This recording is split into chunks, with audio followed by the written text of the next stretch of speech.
Cuando pienso en tu amor y en tu fidelidad, no puedo hacer más que postrarme y adorar. Y cuando pienso en cómo he sido y hasta dónde me has traído, me asombro de ti. Y no me quiero conformar.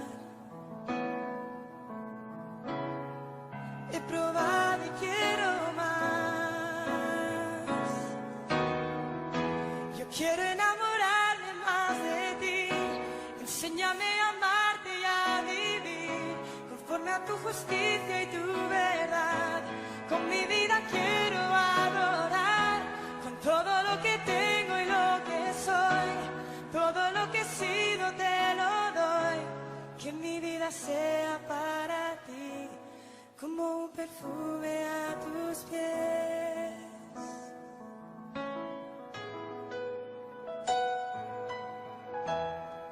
Cuando pienso en tu cruz y en todo lo que has dado, tu sangre por mí, por llevar mi pecado. Y cuando pienso en tu mano, hasta aquí hemos llegado por tu fidelidad.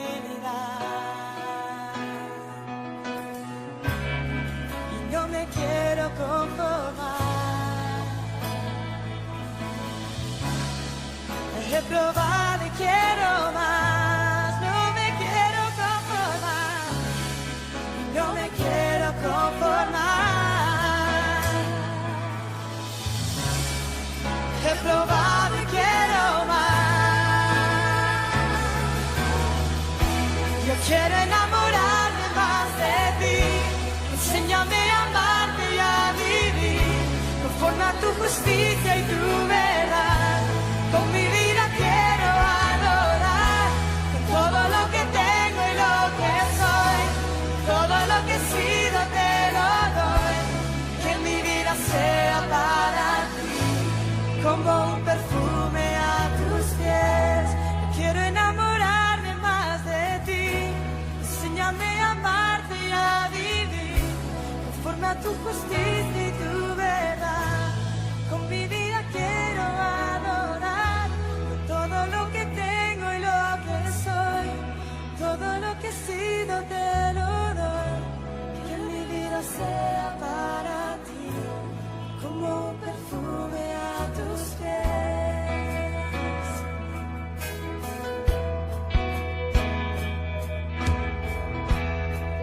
Cuando pienso en tu cruz y en todo lo que has dado, tu sangre por mí, por llevar mi pecado. Y cuando pienso en tu mano, hasta aquí hemos llegado por tu fidelidad. No me quiero conformar.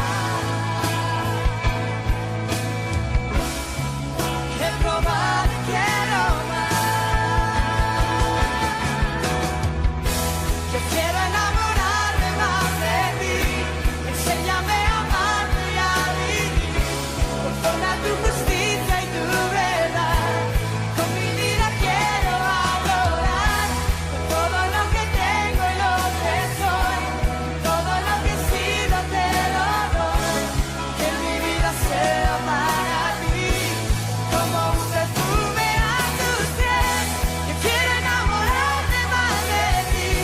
Enséñame a amarte y a vivir conforme a tu justicia y tu verdad. Con mi vida quiero adorar, todo lo que tengo y lo que soy. Todo lo que he sido te lo doy. Que mi vida sea para ti como un perfume a tus pies.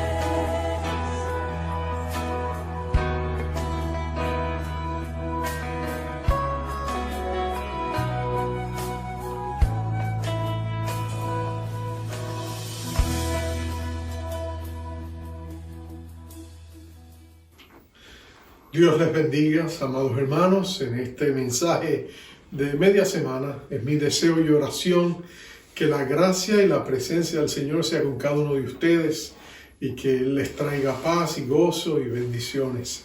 En estos días difíciles que estamos viviendo, qué consolador es saber que tenemos a un Cristo morador, un Dios que siempre está a nuestro lado y nunca nos abandona. Mi deseo es que esta palabra que Él tiene para ti en este día te edifique, te bendiga. Te invito al libro de Éxodo. Hace unas semanas atrás había estado predicando sobre el libro de Éxodo. Hemos hecho algunos ajustes en los tiempos navideños. Pero estamos retomando el tema donde nos quedamos. Estoy en Éxodo capítulo 12, verso del 37 hasta el 51. Éxodo capítulo 12, verso 37 hasta el 51, la palabra de nuestro Dios. La leemos en el nombre del Padre, del Hijo y del Espíritu Santo, y dice así. Partieron los hijos de Israel de Ramesés a Sucot, como 600,000 hombres de a pie, sin contar los niños. También subió con ellos grande multitud de toda clase de gentes, y ovejas, y muchísimo ganado, y cocieron tortas sin levadura de la masa que habían sacado de Egipto, pues no habían leudado, porque al echarlos fuera a los egipcios no habían tenido tiempo ni para prepararse comida. El tiempo que los hijos de Israel habitaron en Egipto fue 430 años. Y pasados los 430 años, en el mismo día, todas las huestes de Jehová salieron de la tierra de Egipto. Es noche de guardar para Jehová, por haberlo sacado en ella de la tierra de Egipto. Esta noche deben guardarla para Jehová todos los hijos de Israel en sus generaciones. Y Jehová dijo a Moisés y a Aarón: esta es la ordenanza de la Pascua. Ningún extraño comerá de ella, mas todo siervo humano comprado por dinero comerá de ella después que lo hubiesen circuncidado. El extranjero y el jornalero no comerán de ella. Se comerá en una casa, no llevarás de aquella carne fuera de ella, ni quebraréis hueso suyo. Toda la congregación de Israel lo hará. Mas si algún extranjero morare contigo y quisiere celebrar la Pascua para Jehová, séale circuncidado todo varón, entonces la celebrará, y será como uno de vuestra nación. Pero ningún incircunciso comerá de ella. La misma ley será para el natural y para el extranjero que habitar entre vosotros. Así lo hicieron todos los hijos de Israel, como mandó Jehová a Moisés y a Aarón, así lo hicieron. Y en aquel mismo día sacó Jehová a los hijos de Israel de la tierra de Egipto por sus ejércitos. Dios bendiga su palabra. Vamos a orar. Padre amado, tú eres luz, y en tiempos oscuros como los que estamos viviendo, tú eres nuestra lámpara, tú eres nuestro guía, tú eres quien te acercas y nos arropa con tus misericordias y brillas en nosotros, Señor, para que nosotros también seamos luces que podemos alcanzar a otros con la luz del Evangelio. Oh Padre amado, habla el corazón de tu pueblo en esta hora. Danos luz y verdad sobre los tiempos que estamos viviendo y ayúdanos a mirar más allá de las fuerzas faraónicas que nos rodean, al poder ilimitado de tu gracia superabundante, ese torrente que viene hacia nosotros todo el tiempo con nuevas misericordias cada mañana y nos arropa como una ola y nos deja saber que somos amados y deseados del cielo. Bendice a mis hermanos, prospérales en todos sus caminos y dales la seguridad de tu paz y de tu amor, pues te lo pedimos en el nombre glorioso de nuestro Rey Jesucristo. Amén. Amén y amén. Se dice de un niño que se acercó a su papá y le dijo: papá, ¿cómo comienzan las guerras? ¿Cómo empiezan las guerras?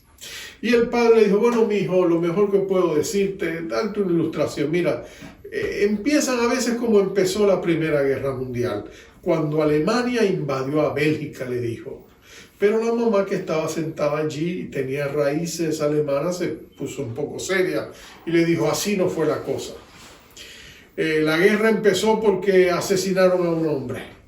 Y el padre, que no le gustaba que le contradijeran, le dijo: pero él no te está preguntando a ti, me está preguntando a mí. Y eso hizo que su esposa se pusiera de pie enfadada, le diera la espalda y saliera por la puerta afuera de la habitación y luego tiró la puerta con todas sus ganas. Y después ellos escucharon cuando ella siguió tirando cosas y ruidos y trastes y de pronto el niño mira a su papá y le dice: papá, no te preocupes, ya sé cómo empiezan las guerras. Lo cierto es que las guerras pueden empezar de mil maneras, pero cuando estamos en medio de una guerra lo reconocemos. Y tú y yo tendríamos que reconocer, y los cristianos lo reconocemos en todas partes, estamos enfrascados en una batalla espiritual. Sentimos la densa oscuridad que nos cubre. Sentimos la opresión de los tiempos que nos ha tocado vivir. Sentimos la opresión de gobiernos y de gobernantes en los medios sociales. Y sentimos toda esa batalla espiritual. Y aunque quizás no le podamos poner nombre y apellido a las circunstancias mismas, lo cierto es que sentimos los efectos de esta vasta opresión. El pueblo de Israel era un pueblo oprimido, tú y yo lo sabemos. Era un pueblo oprimido, un pueblo que había caído de aquella preciosa libertad que tenía y ahora sentía el peso de la opresión en que estaban viviendo.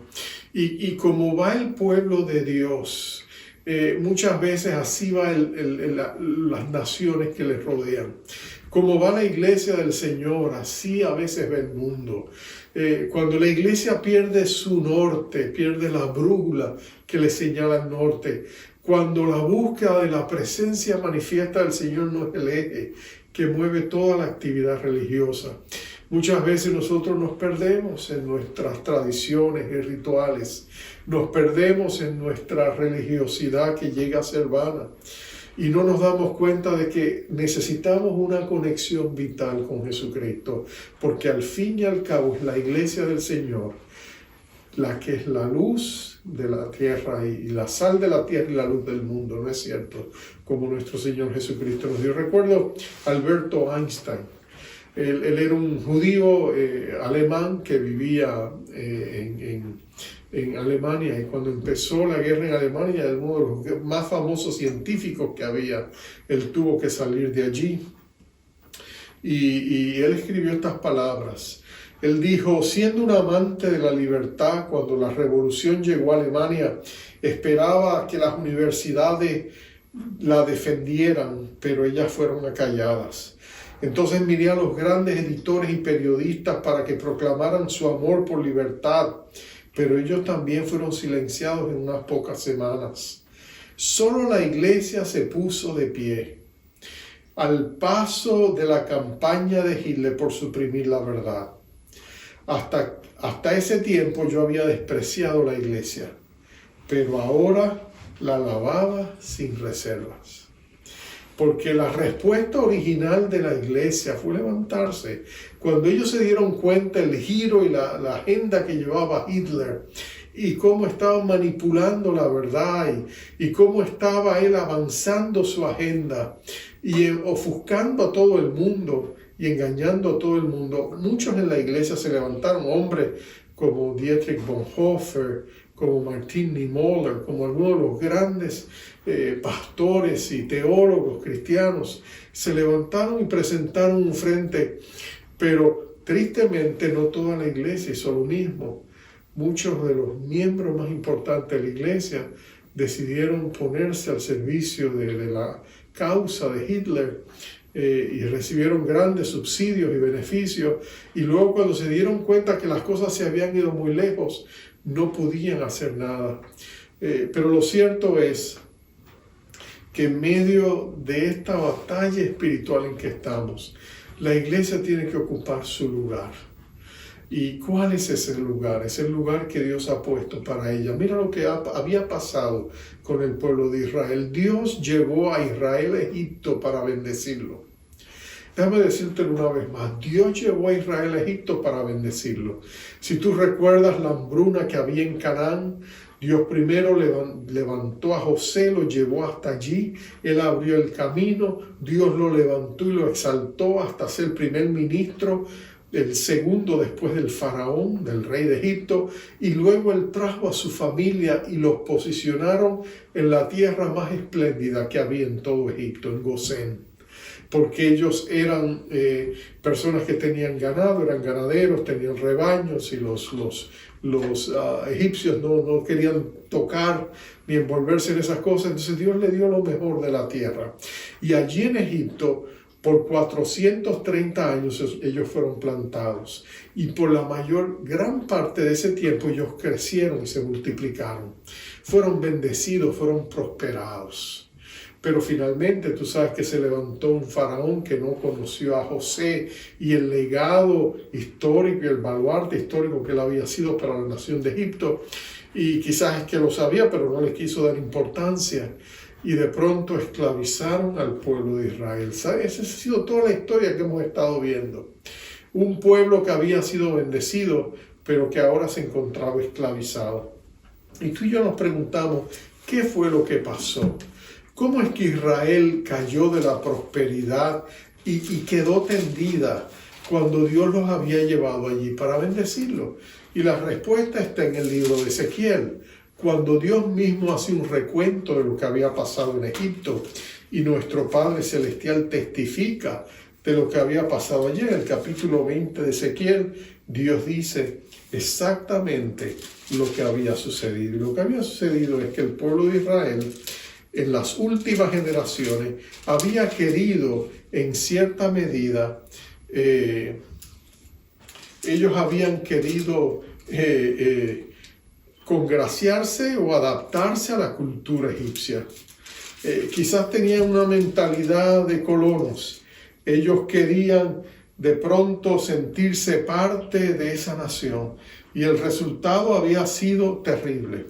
En el verso 6 al verso 8 de Ezequiel 20, Dios dice, describiendo lo que pasó allá, le dijo: yo soy Jehová vuestro Dios, aquel día que les alcé mi mano, jurando así que los sacaría de la tierra de Egipto a la tierra que les había provisto, que fluye leche y miel, la cual es la más hermosa de todas las tierras. Entonces les dije: cada uno eche de sí las abominaciones de delante de sus ojos, y no os contaminéis con los ídolos de Egipto.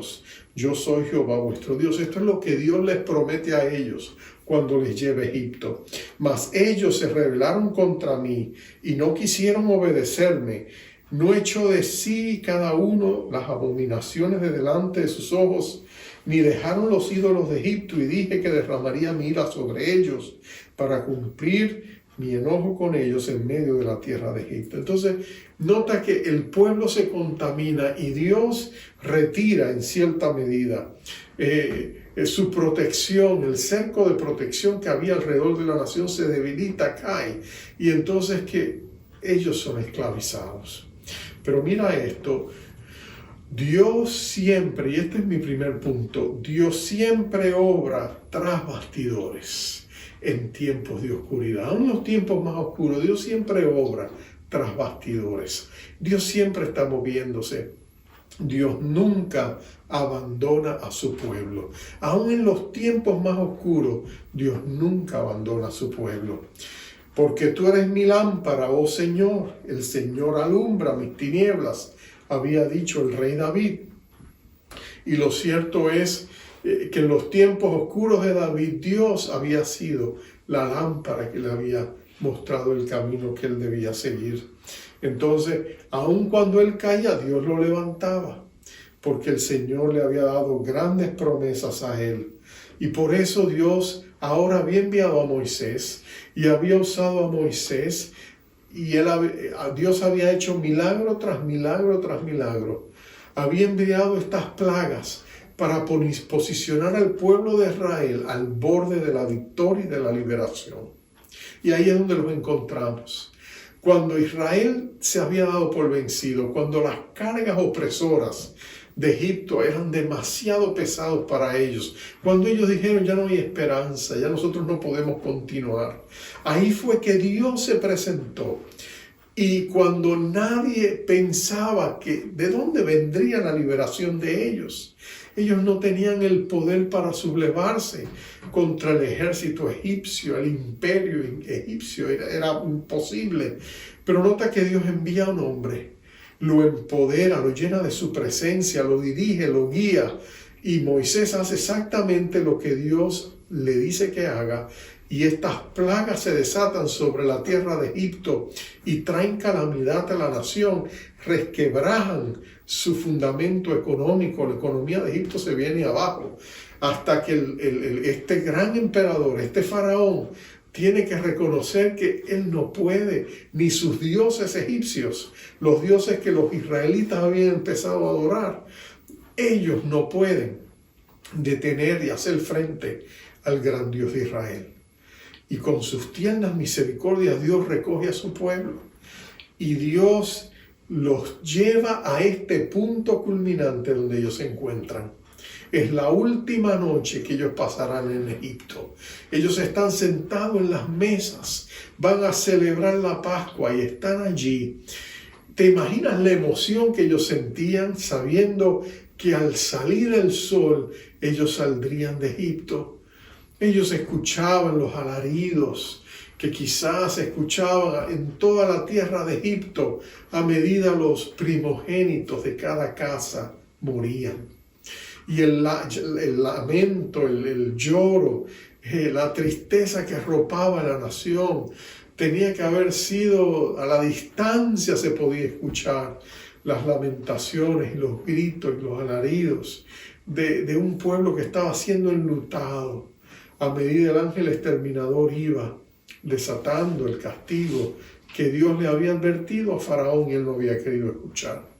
Pero en la tierra de Gosén, el pueblo de Dios estaba protegido, amparado, guardado, porque la sangre del cordero del sacrificio se había puesto en las puertas y en los dinteles de las puertas, y el ángel exterminador había visto la sangre y había seguido de largo.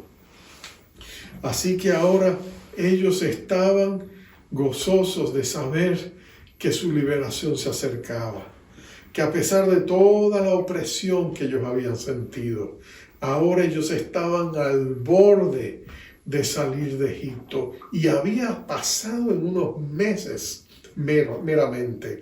Y no solamente ellos estaban derrotando al imperio más poderoso de la tierra sin disparar una sola flecha, porque Dios era el que los estaba liberando.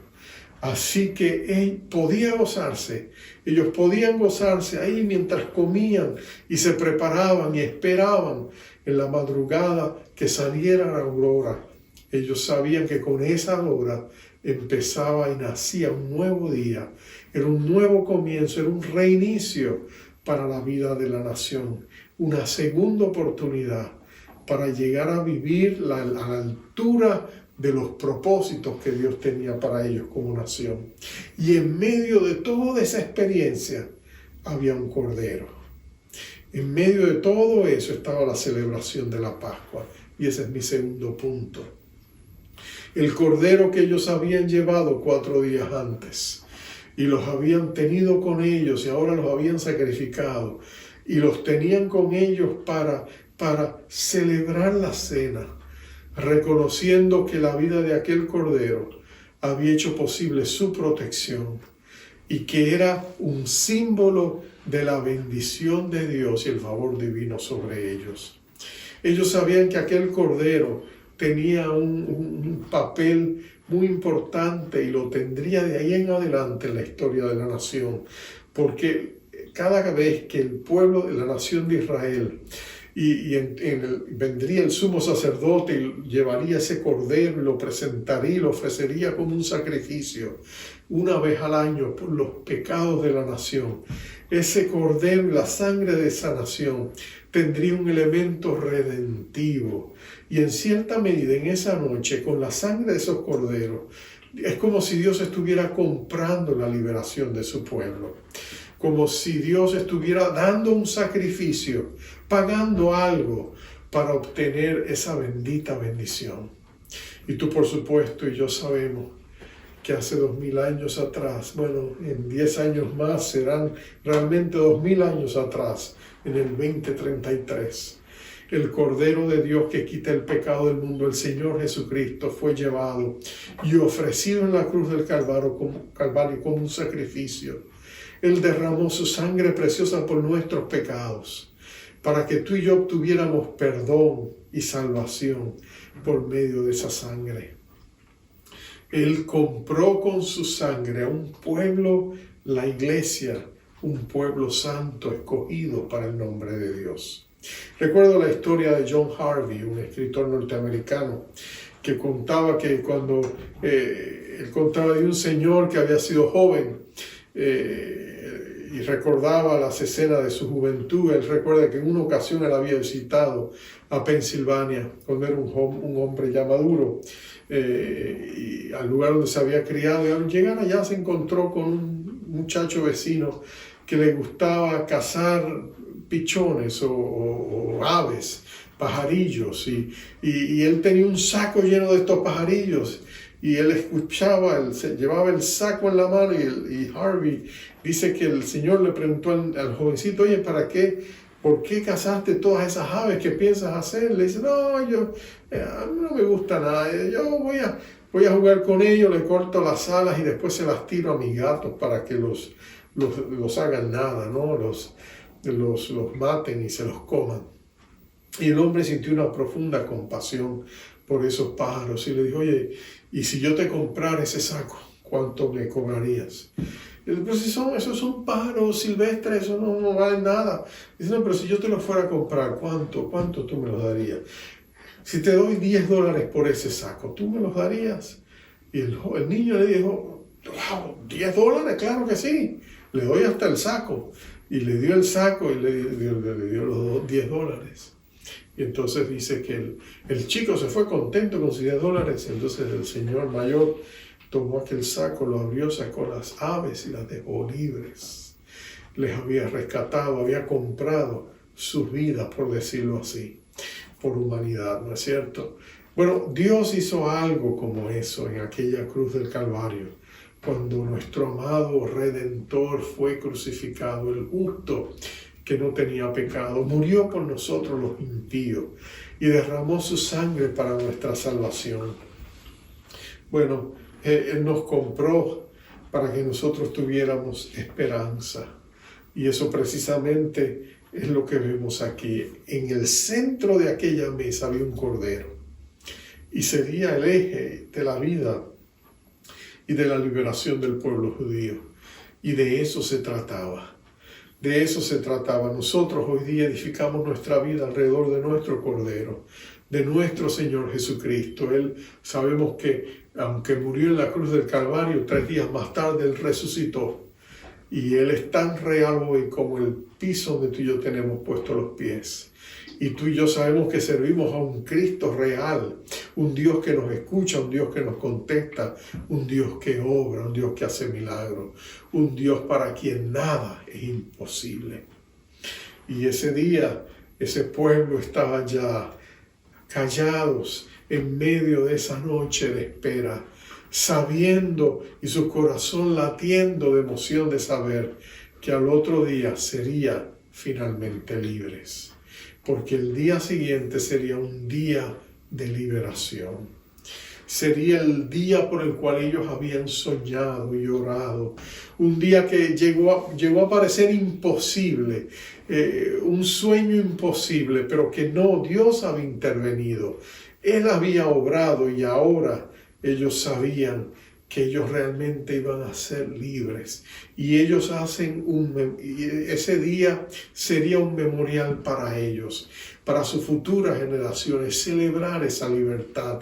Y nota la manera tan inclusiva en que Dios lo hace. Porque cuando el pueblo egipcio vio todo lo que Dios había hecho, algunos de ellos quisieron decir: nosotros nos vamos con los judíos. Nosotros hemos puesto nuestra fe en el Dios del pueblo de Israel y queremos irnos con ellos. Y nota que dice que ese día salió de Israel en cierta medida una gran cantidad de personas. Dice que ellos salieron de allí y salieron una multitud tan grande, dice, grande multitud de toda clase de gentes y ovejas y muchísimo ganado. En otras palabras, dice que otras personas que estaban allá salieron con ellos, no solamente los judíos, pero algunos egipcios, quizás algunos extranjeros. Y nota que Dios es inclusivo. Dios le dice, si ellos quieren participar de esto, si quieren comer de esta Pascua, ellos tienen que llegar a ser parte de nuestro pueblo. Dios les tiende la invitación. Lo único que ellos tenían que hacer era circuncidarse, los varones, porque la circuncisión era el rito de entrada que hacía los judíos que nacían al circuncidarse eran reconocidos como parte del pueblo de Dios. Y muchos de ellos sin duda lo hicieron. Y en o lo harían más tarde, después que se fueron con ellos, pero viajaron y viajarían con ellos. Una numerosa multitud. Nota que dice que iban 600,000 hombres de a pie. Si consideramos los 600,000 hombres de a pie, sin contar las mujeres y los niños, muchos estadísticos y personas que estudian esto, ellos dicen que lo más probable es que cerca de 2 millones de personas salieron de Egipto. La mayor parte, por supuesto, el pueblo de Israel.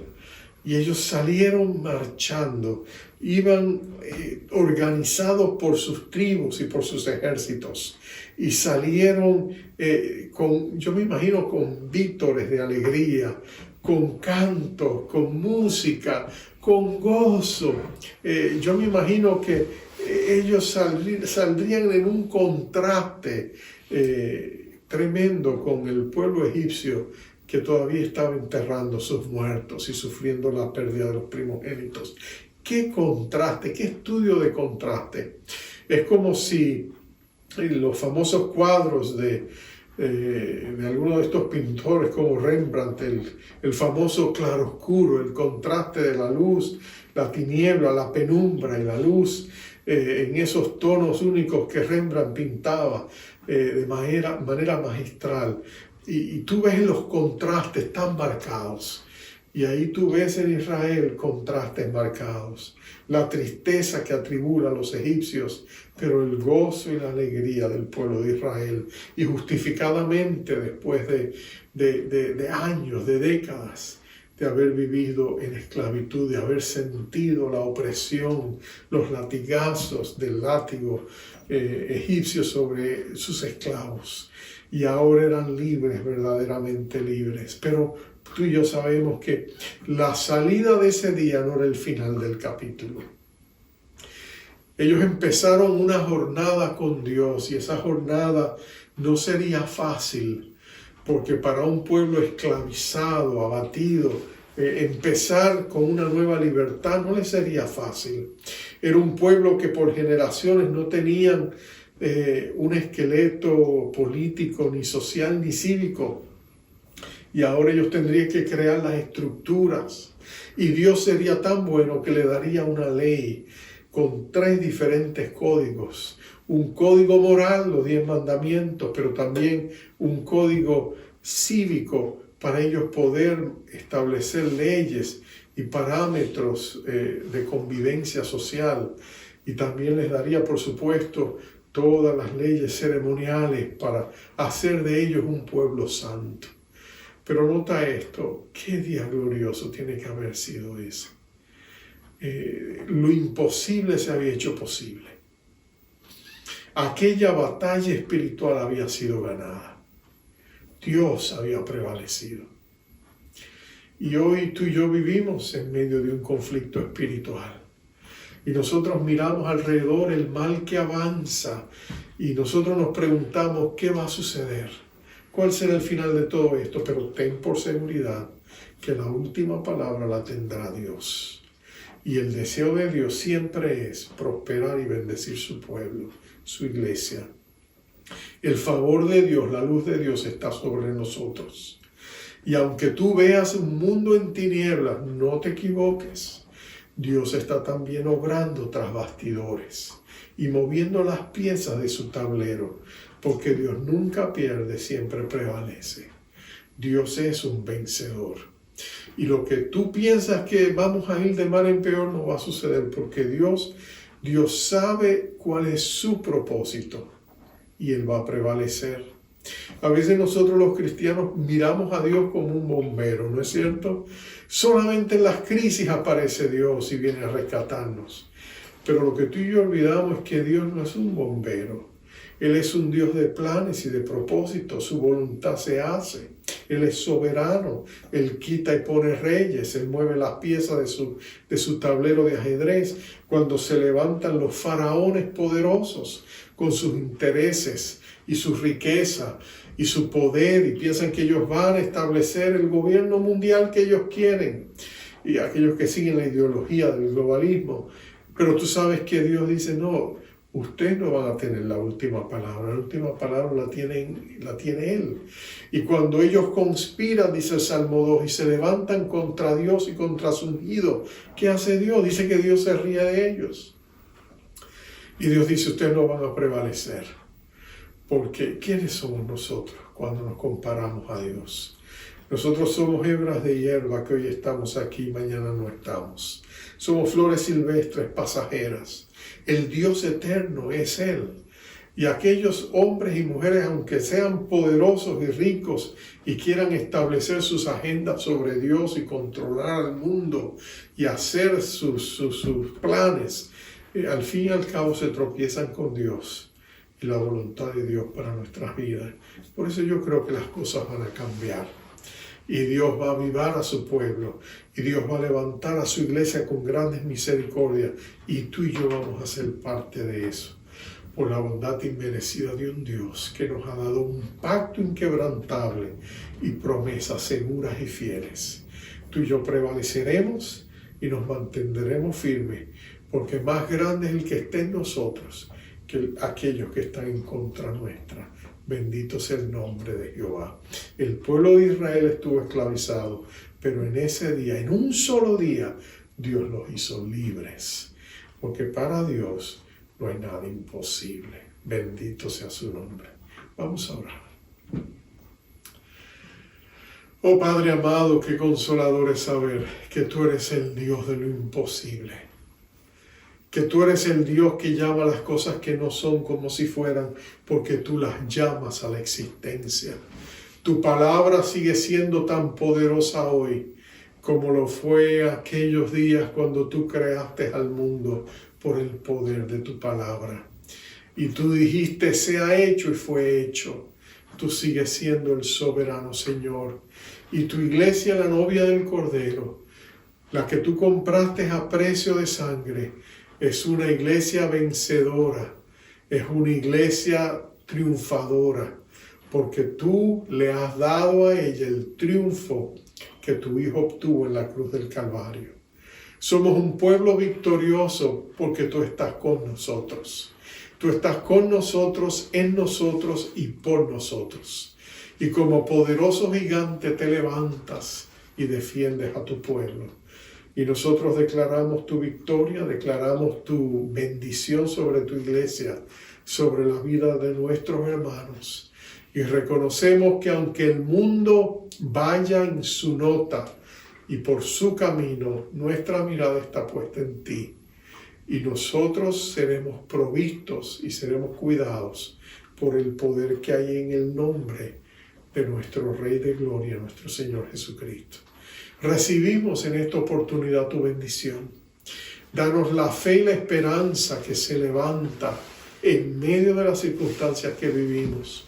Déjanos ver tu luz en las tinieblas y déjanos prevalecer por el poder de tu amor. Te lo pedimos en el nombre de nuestro Rey Jesús. Amén y amén. Y ahora, amados, les envío como siempre con la bendición acostumbrada. Jehová te bendiga, Jehová te guarde, Jehová haga resplandecer su rostro sobre ti y tenga de ti misericordia. Jehová alce sobre ti su rostro y ponga en ti paz. Dios te bendiga. Muéstrame tu voluntad, enséñame, acércame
Dios de